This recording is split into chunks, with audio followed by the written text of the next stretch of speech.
she'eni tayim kainam, these grapes and olives that I'm going to taste, asr bahenu b'yotze mehen, he's not allowed to have them or anything that comes from them. But now by Ram Bar Chama asks, Elu dafka or she'eni tayim dafka? In the Sefer of the Mishnah, when we said that he's not allowed to have anything that comes from the olives or grapes, what is it that he said that made him asr in that? Is it because he said, Elu, I'm not going to have these grapes, and Remela, anything that comes from the grapes is also asr? Or is it because he said she'eni tayim in regarding that which I taste? And that means that even the juice that comes from it is going to be asr. Now the Gemara asks, Elu dafka she'eni tayim lamali. If the Elu is the main part of his statement, so why would the Mishnah have to say that he said she'eni tayim? There's no point in saying she'eni tayim. So the Gemara answers no. Hakamashmalan, the Chedesh is, the Afagav da Amar she'eni tayim, even though he uses lashon of eini tayim, ida Amar elu, metzar ve'ilai ilai. If he said the word elu, so then he's going to be asr to have the juice as well. If he didn't say the word elu, it wouldn't be asr for him to have the juice. So we wouldn't have an answer to this question. Amar Rava, he attempts to bring raya tashma. We have a Mishnah that says, kainim pears elu alai. If a person says, kainim these pears on me, kainim hein lifi, they're asr to my mouth, asr b'chilufein v'gedulein, it's asr for him to benefit, even from something that was exchanged for this or that grew from this. But what's inferred from here, that it would be permitted for him to benefit from something that comes from it, meaning he would be allowed to have the juices that come from it. So it seems to be that the word elu is lav dafka, and it's she'eni tayim, which is dafka. So Gemara says, no, that's not a raya. It's very possible that even something that comes from them would be asr.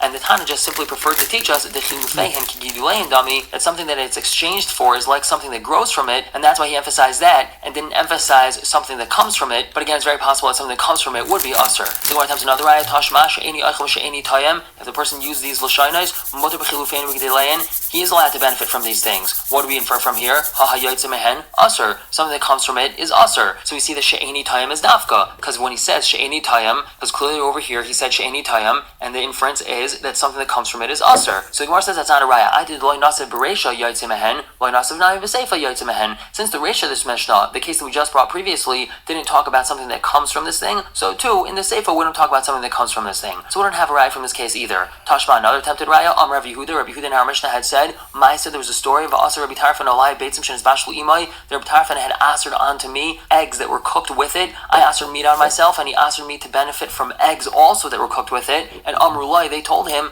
Masai, when is that? Bismanch Amar Basar Ze Olai. It's only when a person says, this meat is asr to me. Shanadim min adavar ben Isar ba'acher. If someone makes a neder from something and it gets mixed with something else, v'yesh by benay sentam, and that asr thing has the ability to impart its flavor into the thing that it fell into, hareza asr, so it's asr. So what do we see from here? Rabbi Yehuda had said, this meat is asr to me, and something that comes from the meat, the flavor that came from the meat, asert something as well. So we see that elu is dafka and not she'eni tayim. So Gemara says, be'elu loy kami ba'ilon. When a person says, elu, this thing is aser, so we don't have a question regarding that. The dafka hu, that's for sure dafka. Meaning when a person says, elu, or this thing is aser to me, of course, something that comes from it as well is going to be aser. Kimi ba'ilon, what's our whole question? B'she'eni tayim dafka, lav dafka. Let's say a person only said b'she'eni tayim, and he didn't say elu. Is that dafka, that when he says she'eni tayim, he's asering everything that comes from it, even a taste, or not? So Tashma, we have an attempted raya, a mission that we learned yesterday said, dagim she'eni tayim. If a person said, I'm not going to eat fish or fishes, asr behen, he's asr to eat fish. Bein gedalim, bein getanim, whether they're big or small, bein chayim, bein mevushalim, whether they're raw or cooked. Umutter b'taris trufa, he's allowed to have chopped taris, ubetzir, and he's allowed to have tzir. What's tzir? It's fish brine. It comes from the fish. So we see that even though he used the lashon of she'eni tayim, he's allowed to have something that comes from the fish. So Amar Rava says that's not a raya. Ukvar yatsa mehen.